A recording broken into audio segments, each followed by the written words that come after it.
Welcome to my channel. आज से मैं हिस्ट्री सेशन शुरू कर रहा हूँ। एक्चुअली मैं हिस्ट्री ऑनर्स लेके पढ़ा बी ए हिस्ट्री ऑनर्स। तो मैं आज से हिस्ट्री शुरू कर रहा हूँ, तो प्लीज़ मुझे हेल्प कर दीजिएगा ये मेरा वीडियो दूसरों को शेयर करने में। तो मैं हिस्ट्री ये सेक्शन मुझे बहुत अच्छा लगता है। द दिल्ली सल्तनत, हाँ, द दिल्ली सल्तनत जो 1206 से शुरू हुआ है। दिल्ली में किस किस ने शासन किया, ये हिस्ट्री में बताऊंगा। बाद में फिर जाऊंगा पुराना हिस्ट्री में। तो दिल्ली सल्तनत में आपको समझाऊंगा। दिल्ली सल्तनत में आज मैं आपको समझाऊंगा कुतुब बिन ऐबक। कुतुब बिन ऐबक के बारे में मैं आपको समझाऊंगा, जो 1150 से लेकर 1210 तक वो जिंदा रहा। तो दिल्ली सल्तनत समझाने के लिए से पहले दिल्ली को स्लेव डायनेस्टी ने शासन किया। स्लेव डायनेस्टी जिसको मामलुक डायनेस्टी भी बोलता है। इसका मतलब ये है, ये लोग दास से, मतलब छोटा से वो लोग राजा बना और वो संतान ने ये दिल्ली को शासन किया। इसीलिए ये संतान को बोलता है स्लेव डायनेस्टी, नहीं तो मामलुक डायनेस्टी। ठीक है, ये लोग ने 1206 से लेकर 1290 तक शासन किया। तो पहले मैं राजा लोग का नाम बताऊंगा, तब आपको क्लियर होगा स्लेव डायनेस्टी में कौन कौन है। ये स्लेव डायनेस्टी खत्म होके फिर खिलजी डायनेस्टी आता है जो दिल्ली में शासन किया। वो खिलजी पर छोड़िए, अभी स्लेव डायनेस्टी। तो स्लेव डायनेस्टी का फर्स्ट शुरू किया, प्लीज मैं क्लोजर, कुतुब बिन ऐबक 1206 से लेकर 1210 तक।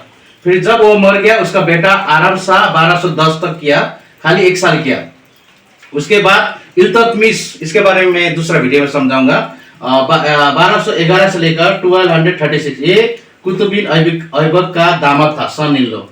तो उसके बाद रुकुउद्दीन फिरोज ने किया, वो खाली 1 साल 1236। उसके बाद राजिया सुल्ताना, ये इल्तुतमिश का बेटी, पहले बेटा था ये इल्तुतमिश बेटी, इसके बारे में मैं बाद में समझाऊंगा। 1236 से लेकर 1240 तक शासन किया। उसके बाद मुजुद्दीन बेहराम, ये 1240 से लेकर 1242 तक शासन किया।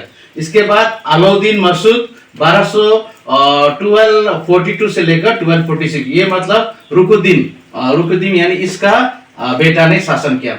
बाद में फिर ये इल्तुतमिश का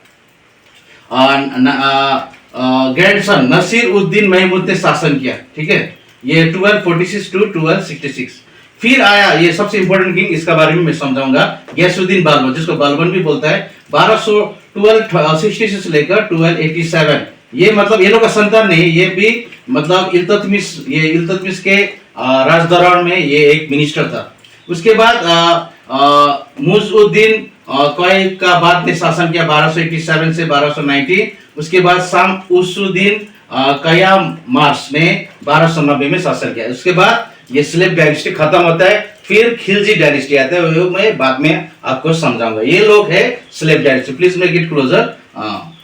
फिर मैं आपको कुतुब बिन ऐबक के बारे में समझाऊंगा। आइए कुतुब बिन ऐबक के बारे में मैं समझाऊंगा। आप लोग ने दिल्ली गया होगा, दिल्ली में कुतुब मीनार देखा हुआ, इसका नाम है यहाँ। ठीक है, तो कुतुब मीनार इन्होंने शुरू किया, लेकिन खत्म उन्होंने नहीं किया। कुतुब मीनार याद कीजिए, इसीलिए इनका नाम कुतुब बिन ऐबक है और वो मीनार का नाम कुतुब मीनार है। तो कुतुब बिन ऐबक, ये लोग स्लेव डायनेस्टी क्यों बोलता है बोल के कि ये पहले एक स्लेव था, इसको मतलब बेचा जाता है। एक पर्शिया का आदमी उसको खरीदता है, बाद में वो पर्शिया का आदमी ये मोहम्मद गौरी को बेचता है। ठीक है, मोहम्मद गौरी जो राजा होता है, जो इंडिया पर आकर भी पृथ्वीराज चौहान के साथ लड़ाई करके जीत कर इंडिया का नॉर्दर्न टेरिटरी कब्जा करता है। और ये मतलब जब इसको मोहम्मद गौरी को बेच देता है, ये मतलब घोड़सवार में अच्छा था और तलवारबाजी में अच्छा था, और छोटा से देखिए एक दास का जीवन बिताया। बाद में वो छोटा करके वो बड़ा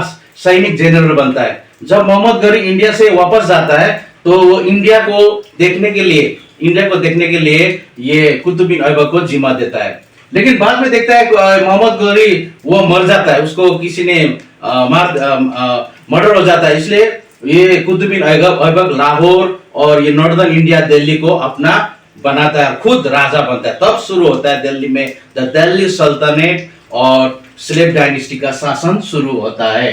तो ये 1206 में जब मोहम्मद गौरी मर जाता है, मोहम्मद गौरी के बाद में अलग से वीडियो बनाऊंगा। ये इसके कारण से ये इसका अंडर में काम करता था ये कुतुब बिन ऐबक, ये चीज आपको याद करना है। और ये बाद में जब वो मर जाता है, तो ये दिल्ली में शासन करता है। और इसको कुतुबुद्दीन ऐबक एक बहुत अच्छा राजा था, इनको लाख बख्श भी बोलता था। लाख बख्श मतलब जब भी कोई डोनेशन लेने आता था, ये दिल खोलकर आदमी को पैसा देता था। और एक कुतुब मीनार जो अभी भी है दिल्ली में, मैंने भी देखा है, वो इन्होंने शुरू किया है। बाद में इसका दामाद इल्तुतमिश पूरा करता है, ये चीज भी हमें याद करना है। और इसका कोई मर्डर नहीं होता है, ये भी एक घोड़सवार में उसमें एक एक्सीडेंटली मर जाता है। यही है कुतुबुद्दीन ऐबक जो 1206 से लेकर 1290 तक शासन किया।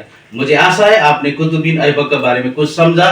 फिर मैं दूसरा वीडियो में आपको इल्तुतमिश के बारे में समझाऊंगा, और राजिया सुल्तान के बारे में समझाऊंगा, और बालबन के बारे में समझाऊंगा। ये 4 इंपॉर्टेंट किंग है ये slave dynasty.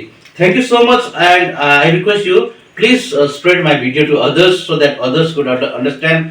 Thank you for the feedback also. आप लोग ने मुझे बोला हिस्ट्री भी समझाइए। हिस्ट्री में मैं आपको समझा रहा हूँ, और ये अच्छा होने से मैं और अच्छा कोशिश करूंगा। धन्यवाद, आज के लिए इतना। God bless you all.